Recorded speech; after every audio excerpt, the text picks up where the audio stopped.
അപ്പോൾ ഇപ്പോൾ എനിക്ക് ചോദിക്കാനുള്ളത് നമ്മുടെ DOP ടോൺസിനോട്. അപ്പോൾ ഞാൻ കേട്ടു ഭയങ്കര മലയിലാണ് ഈ സിനിമ എടുത്തത്. മാമല കണ്ടം സ്ഥലം ഭയങ്കര എങ്ങനെയായിരുന്നു ആ ഒരു എക്സ്പീരിയൻസ്? കാരണം ആ ഒരു വെയിറ്റും ഷൂട്ടിംഗ് ക്യാമറ എന്ന് പറയുമ്പോൾ നല്ല വെയിറ്റ് ഉണ്ടാവില്ല. അപ്പോൾ അവിടെ ഷൂട്ട് ചെയ്യുക എങ്ങനെയുണ്ടായിരുന്നു എക്സ്പീരിയൻസ്? നല്ല എക്സ്പീരിയൻസ് ആയിരുന്നു. ആ സമയത്ത് ഒരു മഴയൊക്കെ ഉള്ളൊരു സമയത്തായിരുന്നു നമ്മൾ ഷൂട്ട് ചെയ്യുന്നത്. അത് 18 മിനിറ്റ് 16 മിനിറ്റിൻ്റെ ഒറ്റ ഷോട്ടുകളാണ് കുറേ പോകുന്നത്. അത് സ്റ്റിച്ചിങ് ഷോട്ടായിട്ട് കുറേ ഭാഗങ്ങൾ പോകുന്നുണ്ട്. അപ്പോൾ ഇതെല്ലാം കോർഡിനേറ്റ് ചെയ്യേണ്ടതും ഇവരെങ്ങനെ ഡയറക്ഷൻ ചെയ്യിക്കേണ്ട കാര്യങ്ങളും എന്ന് വെച്ച് കഴിഞ്ഞാൽ ഇവരുടെ ടൈമിങ് എടുക്കണ്ടേ, ഡയറക്ടർ കൂടെ ഉണ്ട്. ഇതെല്ലാം നമ്മൾ കൺട്രോൾ ചെയ്യുക എന്ന് പറഞ്ഞാൽ ഭയങ്കര പാടുള്ളൊരു കേസ് കൂടിയായിരുന്നു. രണ്ടാമതെന്ന് വെച്ചാൽ നമുക്കവിടെ യൂണിറ്റൊന്നും കയറി ചെല്ലില്ലായിരുന്നു. അപ്പോൾ ഇതെല്ലാം നമ്മൾ അവിടുത്തെ ഒരു ടൈം എന്ന് പറയുന്നത് ഒരു 5:30 to 6 മണി ആ ഒരു സമയത്താണ് നമുക്കത് ഷൂട്ട് ചെയ്യാൻ പറ്റുന്നത്. നൈറ്റ് മൂഡാണ്, ഒരു ഈവൻ ലൈറ്റും അങ്ങനത്തെ രീതിയിൽ നമുക്ക് ചെയ്യാൻ പറ്റും. മൂൺ ലൈറ്റിൻ്റെ സോഴ്സ് വെച്ച് ചെയ്യുമ്പോൾ ഒറ്റ ടേക്കിൽ 15 മിനിറ്റ് 20 മിനിറ്റ് ടേക്ക് പോകണം. കണ്ടിന്യൂസ് ഷോട്ട് തന്നെയായിരുന്നു. അപ്പോൾ ഇതെല്ലാം രാവിലെ ഒരു റിഹേഴ്സൽ കൊടുത്ത് അത് കഴിഞ്ഞിട്ടാണ് നമ്മൾ ഇവരെ കൊണ്ട് ചെയ്യിപ്പിച്ചിട്ടാണ് നമ്മൾ ടേക്ക് പോകുന്നത്. അങ്ങനെ ഞങ്ങൾ കുറച്ച് ദിവസങ്ങളിലായിരുന്നു അത് ഷൂട്ട് ചെയ്ത് പോകുന്നത്. ഭയങ്കര റിസ്ക് ആയിരുന്നു. ഏറ്റവും ഒരു ചാലഞ്ചിങ് ആയി തോന്നിയൊരു കാര്യം എന്താണ് ഷൂട്ടിന്റെ സമയത്ത്? ഷൂട്ടിന്റെ ചാലഞ്ചിങ് ആയി പോകുന്നത് ഈ ക്യാമറ വെച്ച് ഇവരെ പുറകെ ഓടുക എന്നുള്ളത് തന്നെ വലിയ ചാലഞ്ചിങ് ആയിരുന്നു. കാരണം അതിനകത്ത് നമ്മളവിടെ കയറി ചെല്ലാൻ ലൈറ്റുകളൊക്കെ കുറവായിരുന്നു. അതുപോലെ തന്നെ ലൈറ്റിൻ്റെ സോഴ്സ് KSEBയുടെ ലൈറ്റിൻ്റെ സോഴ്സ് കുറവാണ്. കാറ്റ് വീശിയാലോ മഴ പെയ്താലോ അപ്പം തന്നെ കറണ്ട് പോകും. പിന്നെ ഇവിടെ സോളാർ ക്യാമറയ്ക്ക് 10-20 കിലോ അപ്പം ഞാനിത് അവരോട് പറഞ്ഞു, ഞാൻ തെറ്റിക്കഴിഞ്ഞാൽ നിങ്ങൾക്ക് ക്യാമറ തരും കയ്യിൽ, അത്ര സമയം പിടിച്ചുകൊണ്ടിരിക്കണം. അപ്പോൾ അത് കാരണം അങ്ങനെ ഒരു ഉത്തരവാദിത്വം കൂടെ കൊടുക്കുമെന്ന് പറഞ്ഞപ്പോൾ പിന്നെ കുറച്ചുകൂടെ ഒരു ഓപ്പണായിട്ട് അവർ ചെയ്തു. പക്ഷെ നല്ല വൃത്തിയായിട്ട് അവർ ചെയ്തിട്ടുണ്ട്. അവരുടെ പുള്ളി ഇത്ര 20 മിനിറ്റ് ഓടണമല്ല, 20 മിനിറ്റ് ഇവര് അലമ്പ് കാണിച്ചാൽ പിന്നെ പുള്ളി പഴയ പാട്ട് റെക്കോർഡ് ചെയ്യുന്ന പോലെയാണ്. നമ്മൾ പണ്ട് പാട്ട് റെക്കോർഡ് ചെയ്യുമ്പോൾ ട്രാക്കുകൾ ആരെങ്കിലും അവരെ തെറ്റിച്ച് കഴിഞ്ഞാൽ വീണ്ടും റിപ്പീറ്റ് ചെയ്യണ പോലെ തന്നെ ഇത് തന്നെയായിരുന്നു നമുക്ക് അവിടെ ഉണ്ടായിരുന്ന. അവർക്ക് അറിയാൻ പാടില്ല ഇതിന്റെ വെയിറ്റ് എന്താണ്, എഫൾട്ട് എന്താണ്. ഓരോരുത്തർ വിളിച്ചിട്ട് പറഞ്ഞു ഇത് കുറച്ചേരം പിടിച്ചോണ്ടിരുന്നു, കുറച്ചേരം കൂടി അവർക്ക് പറ്റണില്ല. അപ്പൊ പിന്നെ സെറ്റാവും. അങ്ങനെയായിരുന്നു. പിന്നെ ഭയങ്കര വഴുക്കലൊക്കെ ഉള്ള ഒരു സ്ഥലമായതുകൊണ്ടുള്ള ഒരു പ്രശ്നങ്ങളുണ്ടായിരുന്നു. അതാണ് ഏറ്റവും വലിയൊരു എക്സ്പീരിയൻസ്. ഇപ്പൊ ഈ മൂവിയില് എഡിറ്റർ സാറാണല്ലോ. അപ്പം ഇപ്പൊ ഒരു മൂവി എഡിറ്റ് ചെയ്യുമ്പോൾ നമുക്ക് കറക്റ്റ് ആയിട്ട് ആ കഥ ഉൾക്കൊള്ളണം അല്ലേ? അപ്പൊ എങ്ങനെയുണ്ടായിരുന്നു ആ ഒരു എക്സ്പീരിയൻസ് ഈ എഡിറ്റ് ചെയ്യുന്ന സമയത്ത്? ഞാനിങ്ങനെ കേട്ടു, ഇപ്പൊ സുധീർ സാറാണെങ്കിൽ എപ്പോഴും ഈ എഡിറ്റിംഗ് എന്നോട് പിറകെ നടക്കുന്ന പോസ്റ്റ് പ്രൊഡക്ഷന്റെ സമയത്ത് എങ്ങനെയുണ്ടായിരുന്നു? എഡിറ്റിങ്ങിൽ കുറച്ച് വെല്ലുവിളികളുണ്ട് ഈ സിനിമയിൽ. ഒന്നാമത് കറൻറ്റും പാസ്റ്റും ഇങ്ങനെ മിക്സ് ചെയ്ത് പോകുന്നുണ്ട്.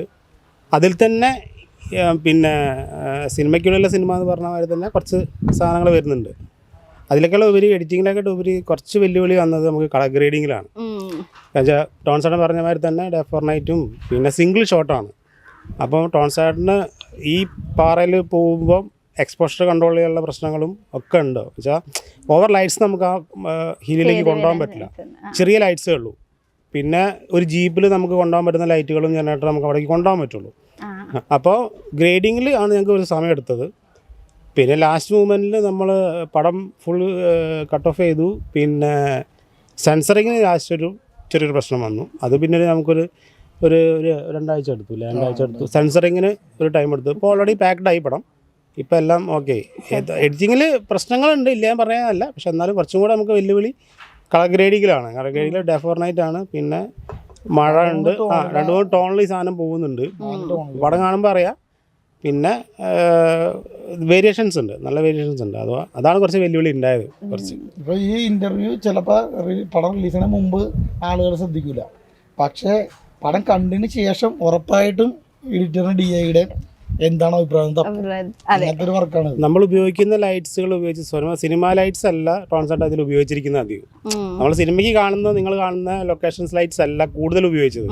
നമ്മൾ അവൈലബിൾ നമ്മളെ ഈ പഴയ ഹാലോജൻ ബൾബ് ഉണ്ടല്ലോ, 100 വാട്ട്സ് 60 വാട്ട്സ് ലൈറ്റ്സ്. എനിക്ക് ലൊക്കേഷനിൽ കാണുമ്പോൾ തന്നെ അറിയാം, ഈ പടം കാണുമ്പോൾ തന്നെ അറിയാം. ട്രെയിലറിൽ എനിക്ക് തോന്നുന്ന ഷോർട്സ് ഉണ്ട് തോന്നുന്നു. അപ്പോൾ അത് കണ്ടാൽ തന്നെ അറിയാം. പിന്നെ നമുക്ക് കൊണ്ടുപോകുന്ന അങ്ങനത്തെ ലൈറ്റ്സേ പറ്റുള്ളൂ അവിടെ. കാരണം എന്ന് വെച്ചാൽ അത്ര പേര് ക്യാരക്ടർ. പിന്നെ ഓൾമോസ്റ്റ് കുറച്ചിരി വൈഡാണ് കുറച്ച് സാധനങ്ങൾ. ഈ സ്റ്റഡിക്കാൻ പോകുന്നതുകൊണ്ട് ടോൺസേട്ടൻ്റെ ലേറ്റ് ഈ പടത്തിലേറ്റ് സഫർ ചെയ്തത്. കാരണം എന്താ വെച്ചാൽ ആ ലൊക്കേഷനിൽ നമ്മൾ വീഡിയോ കാണുമ്പോൾ തന്നെ എനിക്ക് പടം കാണുമ്പോൾ തന്നെ മനസ്സിലാവും. പക്ഷേ ഒരു ഷോർട്ട് 16 മുതൽ 20 മിനിറ്റ് വരെ ഷോർട്സുകളൊക്കെ ഉണ്ട് പോകുന്നതിൻ്റെ അത്. അപ്പോൾ നമുക്ക് എഡിറ്റിംഗ് എന്ന് പറഞ്ഞാൽ ഒരു ഷോട്ട് ഇട്ട് അറ്റ ഷോട്ട് സ്റ്റിച്ചിങ്ങുള്ള വെല്ലുവിളികൾ മാത്രമേ ഉള്ളൂ.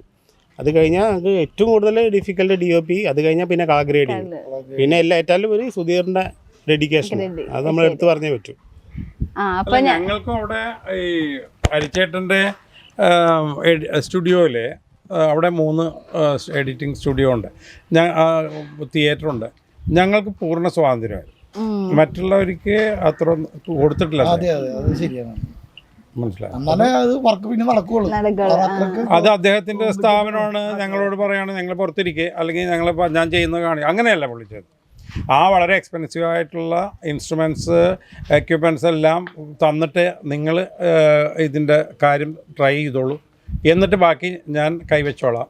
അതായത് പുള്ളിയാണല്ലോ അതിൻ്റെ ഫൈനൽ അതോറിറ്റി. അങ്ങനെ ഞങ്ങളോടുള്ള ഒരു നല്ലൊരു കോപ്പറേറ്റീവ് മൈൻഡായിരുന്നു പുള്ളി. അത് ഞങ്ങൾ ബ്രദർലി ആണ് എപ്പോഴും. അതാണ് ഞങ്ങൾക്ക് വലിയൊരു ഭാഗ്യം. സാധാരണ ഡയറക്ടർമാർ പറഞ്ഞു കൊടുക്കല്ല എഡിറ്റിംഗാണ്. അപ്പോൾ നമ്മുടെ ഈ കോംപ്ലിക്കേറ്റഡ് കഥ ആയതുകൊണ്ട് പുള്ളി പറയും ഒരു സിസ്റ്ററിക്കുണ്ട്, നീ റഫ് എഡിറ്റ് ചെയ്ത് വെച്ചോ, എന്നിട്ട് വന്നിട്ട് പുള്ളി ഫൈനൽ എഡിറ്റ് ചെയ്യും. അങ്ങനെ അപ്പോൾ പുള്ളി സ്റ്റുഡിയോ ഏൽപ്പിച്ച് പോണേ അവിടെ തന്നെ. അതുകൊണ്ടാണ് ഇത്ര ഫാസ്റ്റ് ആയത് പടം. അല്ലെങ്കിൽ ഇന്നും തീരും അത്രക്കും പടം കണ്ടാലേ കുറിച്ച് പറയാൻ പറ്റും. അല്ല, ഫോട്ടോഗ്രാഫിയും അതുപോലെ തന്നെ ടൗൺ സൈഡ് അതൊരു സംശയമില്ല. കാരണം വെച്ചാൽ സാധാരണ ഒരു പ്ലെയിൻ ലാൻഡല്ല, അല്ലെങ്കിൽ ഈ പാറപ്പുറത്ത് എടുക്കുമ്പോൾ തന്നെ ഇതിൻ്റെ തീം തന്നെ വ്യത്യാസമുണ്ട്. ഇതിൻ്റെ മൂവ്മെൻറ്റ്സ് പാറമേ കൂടി ക്യാമറ എടുത്തുകൊണ്ട് പോകണമല്ലോ. അങ്ങനെ വരുമ്പോൾ അതിന് കുറേ റിസ്ക് ഉണ്ട്. ഇതിൻ്റെ അഭിനയിക്കുന്ന ഒരാൾ തന്നെ ക്യാമറമാനായിട്ടിരിക്കുന്ന അതിനകത്തൊരു വീഴ്ചയുണ്ട്. അയാൾ അങ്ങനെ കഥയിലുള്ളതാണ്. ആ വീഴ്ചയിൽ പുള്ളി ഒന്ന് വീണിട്ട് തന്നെ പുള്ളിയുടെ കാലും ഇതൊക്കെ പൊട്ടി ഇതായി. അപ്പോൾ ക്യാമറമാൻ്റെ ഈ 20 കിലോ ഉള്ള ക്യാമറയും എടുത്തുകൊണ്ട് പോകുന്ന അദ്ദേഹത്തിൻ്റെ റിസ്ക് ഒന്ന് നോക്കിയേ. കോടിക്കണക്കിന് രൂപയുള്ള ക്യാമറയാണ്. അപ്പോൾ അത് അദ്ദേഹം നല്ല റിസ്ക് ചെയ്തു. അതിലൊക്കെ we are so proud. Okay.